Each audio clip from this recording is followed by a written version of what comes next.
पंजाब सिंधु गुजरात मराठा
ಹಾಗೂ ಎಲ್ಲ ಸೋದರ ಸಂಸ್ಥೆಗಳು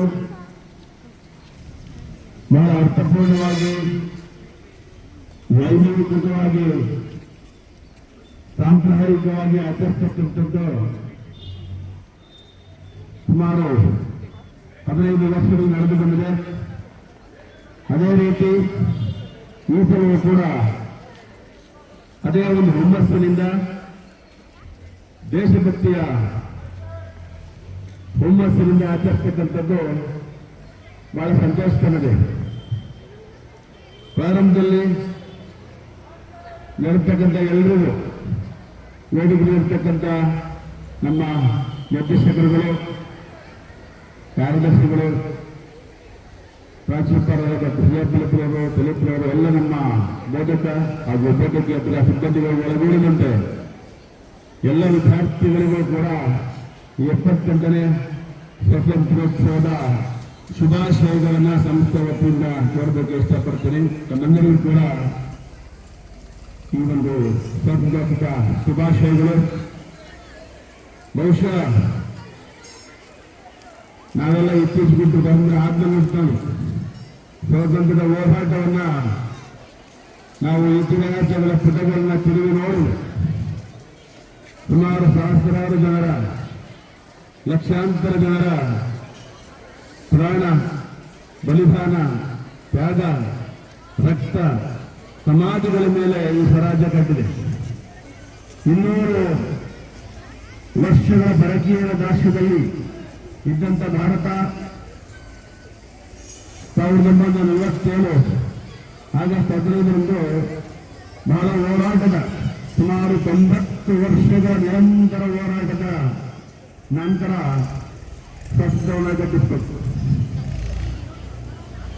ಮುಂಚೂಣಿ ನಾಯಕರಾದಂಥ ಮಹಾತ್ಮ ಗಾಂಧಿ ಎಲ್ಲರನ್ನೂ ಕೂಡ ಸ್ವತಂತ್ರಕ್ಕಾಗಿ ಮುಂದಾಳತ್ವ ವಹಿಸಿದಂಥ ಹಾಗೂ ಸ್ವಂತಕ್ಕಾಗಿ ತಮ್ಮ ತನು ಮನ ಬದುಕನ್ನ ಮುಡಿಪಾಗಿದ್ದಂಥ ಸಾಮಾನ್ಯ ಜನರು, ಸೈನಿಕರು ಎಲ್ಲರೂ ಕೂಡ ಸ್ಮರಿಸತಕ್ಕಂಥದ್ದು ಈ ಸಂದರ್ಭದಲ್ಲಿ ನಮ್ಮೆಲ್ಲರ ಕರ್ತವ್ಯ. ಪ್ರಾರಂಭದಲ್ಲಿ ಸುಮಾರು 550 ರಾಜರು ಮಾಡಿಕೊಳ್ಳೋದಕ್ಕೆ ಹೋರಾಟವನ್ನು ಮಾಡಿದ್ರು, ಪ್ರಾಣವನ್ನು ಕೂಡ ತೆತ್ತರು. ಕರ್ನಾಟಕದಲ್ಲಾದಂಥ ಟಿಪ್ಪು ಸುಲ್ತಾನ್ ಆಗ್ಬೋದು, ಟಿಪ್ಪು ಚೆನ್ನಮ್ಮ ಅವರು ಕೂಡ ಹೋರಾಟ ಮಾಡಿ ಬ್ರಿಟಿಷರ ಗುಂಪೇಟಿಗೆ ತಮ್ಮ ಇದೆಯನ್ನು ಕೊಟ್ಟರು. ಕಾರಣ ಬಹುಶಃ ಆ ಒಂದು 500 ಜನ ಒಗ್ಗಟ್ಟಾಗಿದ್ರೆ ಬ್ರಿಟಿಷರು ಯಾವಾಗಲೂ ಓಡಿಸಬಹುದು. 500 ಜನ ಒಗ್ಗಟ್ಟು ಮಾಡ್ತಕ್ಕಂಥ ಒಬ್ಬ ನಾಯಕ ಭಾರತದಲ್ಲಿ ಬರಬೇಕಾದ್ರೆ ಮಹಾತ್ಮ ಗಾಂಧೀಜಿಯವರು ಬರಬೇಕಾದ ದಕ್ಷಿಣ ಆಫ್ರಿಕಾದಿಂದ ವಾಪಸ್ಸು 1915ರಲ್ಲಿ. ಯಾಕೆಂದ್ರೆ ಪ್ರತಿಯೊಬ್ಬರ ರಾಜರು ಕೂಡ ತಮ್ಮದೇ ಅಂತ ಒಂದು ಧ್ವಜ ಇದ್ದ ಹೊರತು ಭಾರತಕ್ಕೆ ತನ್ನದೇ ಆದಂತ ಒಂದು ಧ್ವಜ ಇರಲಿಲ್ಲ. ಆ ಧ್ವಜವನ್ನು ಕಲ್ಪಿಸಿಕೊಟ್ಟಂತವರು ಮಹಾತ್ಮ ಗಾಂಧೀಜಿಯವರು. ಅಲ್ಲಿಂದ ಭಾರತೀಯರು ಒಗ್ಗಟ್ಟಾದ್ರು, ಒಂದುಗೂಡಿದ್ರು. ಯಾವುದೇ ಶಸ್ತ್ರಾಸ್ತ್ರಗಳಿಂದ ರಕ್ತಪಾತ ಇಲ್ಲದೆ ನಾನು ಸ್ವತಂತ್ರವನ್ನ ಪಡೆಯುವಂತೆ ಪಡೆದುಕೊಂಡಂತ ಮಹಾತ್ಮ ಗಾಂಧೀಜಿಯವರು ಇಡೀ ದೇಶದ ಉದ್ದಗಲಕ್ಕೂ ಕಾಲ್ನಡಿಗೆಯಲ್ಲಿ ಬಹಳಷ್ಟು ಶ್ರಮಿಸಿದ್ರು. ಸುಮಾರು ಒಂದು ಅಂಕಿಯ ಪ್ರಕಾರ ಮಹಾತ್ಮ ಗಾಂಧೀಜಿಯವರು ನಡೆದಂತ ದೂರ ಈ ಭೂಮಿಯನ್ನ 7 ಸಲ ಸುತ್ತು ಬರ್ಬೋದಿತ್ತು ಅಂತ ಹೇಳ್ತಾರೆ.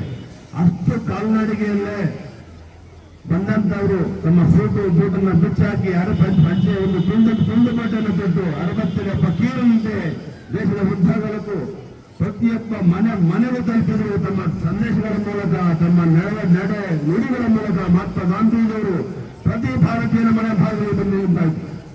ಬಹುಶಃ ತಮಗೆಲ್ಲ ಬಹಳಷ್ಟು ಗೊತ್ತಿರಲ್ಲ.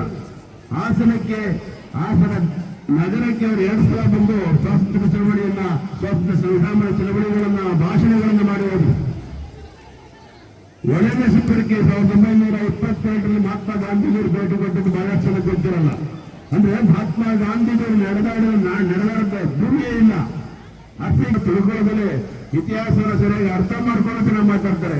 ಮಹಾತ್ಮ ಗಾಂಧೀಜಿಯವರು ಅಂತ ಒಬ್ಬ ನಾಯಕ ಹುಟ್ಟಬೇಕಂದ್ರೆ ಇಡೀ ದೇಶದ 30 ಕೋಟಿ ಜನವನ್ನ ಬಂದು ಒಂದು ನಾಯಕನಾಗಿ ಇಡೀ ದೇಶದ ಒಗ್ಗೂಡಿಸಕ್ಕೆ ಸಹಕಾರ ಆ ಸಂದರ್ಭದಲ್ಲಿ ಆಗ್ತಿಲ್ಲ. ಇಷ್ಟೊಂದು ಒಂದು ಸಾರಿಗೆ ಸಂಪರ್ಕಗಳು ಅವಾಗಿರಲಿಲ್ಲ.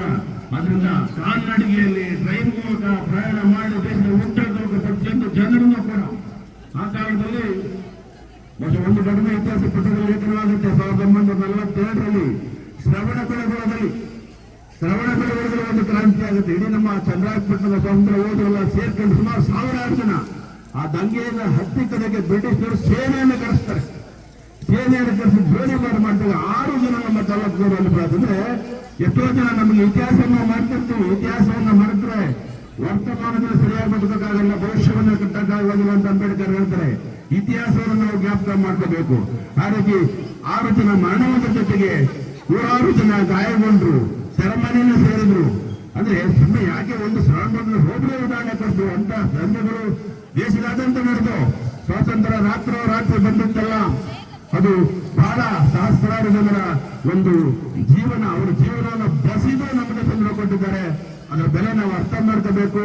ಆದ್ರೆ ಈ ಸಂದರ್ಭ ಕೇವಲ ಸಿಹಿ ಹಂಚೋದಕ್ಕೆ ಅಷ್ಟೇ ಅಲ್ಲ, ನಮ್ಮಲ್ಲಿರುವ ರಾಷ್ಟ್ರ ಪ್ರೇಮವನ್ನ, ದೇಶ ಪ್ರೇಮವನ್ನು ಬಡಿದೆಬ್ಬಿಸೋಕೆ ನಮ್ಮ ರಾಷ್ಟ್ರ ಧ್ವಜ ಅಂತ ಹೇಳಿದ್ದು.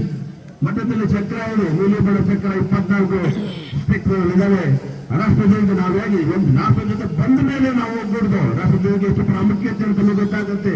ಪ್ರತಿಯೊಂದು ದೇಶಕ್ಕೂ ಒಂದು ರಾಷ್ಟ್ರಧ್ವಜ ಇತ್ತು, ಭಾರತಕ್ಕೆ ಇರಲಿಲ್ಲ. ಅದೇ ನಮ್ಮ ನ್ಯೂನತೆ ಆಗಿತ್ತು. 500-600 ಧ್ವಜಗಳಿತ್ತು ನಮಗೆ. ಪ್ರತಿಯೊಬ್ಬ ರಾಜರು ಅವ್ರದೇ ಧ್ವಜಗಳು ಇಟ್ಕೊಂಡಿದ್ರು. ಅದ್ಯಾವಾಗ ಒಂದು ಧ್ವಜ ಆಯ್ತೋ ಅವತ್ತು ನಾವು ಗೆಲುವಿನ ಕಡೆ ಸಾಗ್ತಾ ಹೋದು. ಸೊ ಈ ಮಾತನ್ನು ಹೇಳ್ತಾ ಎಲ್ಲರಿಗೂ ಕೂಡ ಮತ್ತೊಮ್ಮೆ ಸ್ವಾತಂತ್ರ್ಯ ದಿನಾಚರಣೆಯ ಶುಭಾಶಯಗಳನ್ನು ಹೇಳ್ತಾ, ಯಾವಾಗಲೂ ಕೂಡ ನಮ್ಮ ದೇಶ, ನಮ್ಮ ಭಾಷೆ, ನಮ್ಮ ಧ್ವಜ, ನಮ್ಮ ರಾಷ್ಟ್ರಗೀತೆಯ ಬಗ್ಗೆ ಗೌರವವನ್ನು ಎಲ್ಲರೂ ಉಳಿಸಿಕೊಳ್ಬೇಕು. ಕೊನೆಯ ಉಸಿರಿನವರೆಗೂ ನನ್ನ ಮಾತನ್ನ ನಮ್ಮ ವಿದ್ಯಾರ್ಥಿಗಳನ್ನು ಹೇಳ್ತಾ, ಮೊನ್ನೆ ನಮ್ಮ ಸಂಸ್ಥೆಗೆ ಸ್ಕೌಟ್ಸ್ ಅಂಡ್ ಗೈಡ್ಸ್ನ ಆಯುಕ್ತರಾದ ಪ್ರೀತಿಯ ಸಿಂಗಾರ್ ಭೇಟಿ ಕೊಟ್ಟಿದ್ರು. ಬಹಳ ಪ್ರಶಂಸೆಯ ಮಾತುಗಳನ್ನು ಅವರು ಸಂಸ್ಥೆ ಬಗ್ಗೆ ಹೇಳಿದ್ರು. ಬಹಳ ದೊಡ್ಡ ಮನುಷ್ಯ, 3-4 ಸಲ ಕ್ಯಾಬಿನೆಟ್ ಮಿನಿಸ್ಟರ್ ಆಗಿದ್ದವರು, ಗೃಹ ಸಚಿವರಾಗಿದ್ದಂಥವರು, ಒಂದು ಜಾಗತಿಕ ಬೃಹತ್ ಸಂಘಟನೆಯ ರಾಜ್ಯ ಆಯುಕ್ತರು. ಅವರು ಸಂಸ್ಥೆ ಬಗ್ಗೆ ಬಹಳ ಪ್ರಶಂಸೆಯ ನುಡಿಗಳನ್ನು ಆಡಿದ್ರು. ಸಂಸ್ಥೆ ತುಂಬಾ ನಡೀತಾ ಇದೆ, ರಿಸಲ್ಟ್ ಕೂಡ ನೋಡಿದ್ರು. ಎಲ್ಲಾ 100% ತಗೊಂಡಿದ್ದೀರ.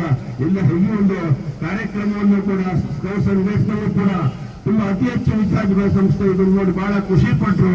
ನಮ್ಮೆಲ್ಲರ ಬಗ್ಗೆ ಹೊಗಳಿಕೆಯ ಮಾತುಗಳಾಡಿದ್ರು. ಅದಕ್ಕೆ ಕಾರಣಕ್ಕಾದಂತ ಎಲ್ಲ ವಿದ್ಯಾರ್ಥಿಗಳಿಗೆ, ಶಿಕ್ಷಕರಿಗೆ, ಪ್ರಾಂಶುಪಾಲ ಸಭಾಫಲಕರಿಗೆ ನಾನು ಆಯುಕ್ತರಾಗಿ ಅಭಿನಂದನೆಗಳನ್ನ ಹೇಳ್ತೀನಿ ಮಾತನ್ನು ಹೇಳ್ತಾರೆ. ಹಾಗೂ ಶೈಕ್ಷಣಿಕವಾದ ಸಂಸ್ಥೆ ಯಾವಾಗಲೂ ಅಷ್ಟೇ, ಶೈಕ್ಷಣಿಕ ಹಾಗೂ ಪಠ್ಯೇತರಗಳು ಜ್ಞಾನಸಾಗರಿಗೆ ಯಾವಾಗಲೂ ಕೂಡ ತನ್ನ ಮಂತ್ರಾಲಯ ನೀಡುತ್ತದೆ. ಏಕೆಂದ್ರೆ ಶೈಕ್ಷಣಿಕವಾಗಿ ಸುಮಾರು ಕಳೆದ 10 ವರ್ಷಗಳಿಂದ ಸಿಬಿಎಸ್ಸಿಯಲ್ಲಿ 100ಕ್ಕೆ 100 ಫಲಿತಾಂಶವನ್ನು ಪಡೆದಂತ ಏಕೈಕ ಶಾಲೆ ಜ್ಞಾನಸಾಗರ ಇಡೀ ಕರ್ನಾಟಕದಲ್ಲಿ ಅಗ್ಗಡಿಕೆ ಜ್ಞಾನಸಾಗರ ಪಾತ್ರವಾಗಿದೆ. ಅದಕ್ಕೆ ಎಲ್ಲರಿಗೂ ಕಾರಣಕರ್ತ ಎಲ್ಲರಿಗೂ ಕೂಡ ಸಂದರ್ಭದಲ್ಲಿ ನಾನು ತುಂಬ ಹೃದಯದ ಕೃತಜ್ಞತಾಪೂರ್ವಕ ಅಭಿನಂದನೆಗಳನ್ನು ಕೂಡ ಹೇಳ್ತಾ, ಹಾಗೆ ಪಠ್ಯೇತರವಾಗಿ ಸ್ಕೌಟ್ಸ್ ಅಂಡ್ ಗೈಡ್ಸ್ ನಲ್ಲಿ ಸುತ್ತಮುತ್ತಲ ಜಿಲ್ಲೆಯಲ್ಲಿ ಅತಿ ಹೆಚ್ಚು ವಿದ್ಯಾರ್ಥಿಗಳು ಉಳ್ಳಂತ ಶಾಲೆ ಕೂಡ ನಮ್ಮದು. ಹಾಗೂ ಸಾಹಿತ್ಯ, ಸಂಗೀತ ಯಾವುದಾದರೂ ಕೂಡ ಮೈಸೂರಲ್ಲಿ ಜ್ಞಾನಸಾಗರ ಇದೆ. ಈ ದಿನ ತಾಲೂಕಿನ ಕ್ರೀಡಾಂಗಣದಲ್ಲಿ ಭಾಗವಹಿಸಿ ಹೋಗ್ತಾ ಇರ್ತಕ್ಕಂಥ ನಮ್ಮೆಲ್ಲ ಮಕ್ಕಳಿಗೂ ಕೂಡ ಅಲ್ಲಿ ಕೂಡ ಶುಭವಾಗ್ಲಿ, ಜಯವಾಗ್ಲಿ ಅನ್ನುವಂತ ಶುಭಾಶಯಗಳನ್ನು ಕೂಡ ಹೇಳ್ತಾ ಎಲ್ಲರಿಗೂ ಮತ್ತೊಮ್ಮೆ ಸ್ವಾತಂತ್ರ್ಯ ದಿನಾಚರಣೆಯ ಶುಭಾಶಯಗಳನ್ನು ತಿಳಿಸ್ತಾ ನನ್ನ ಮಾತು ಮುಗಿಸ್ತೇನೆ. ನಮಸ್ಕಾರ.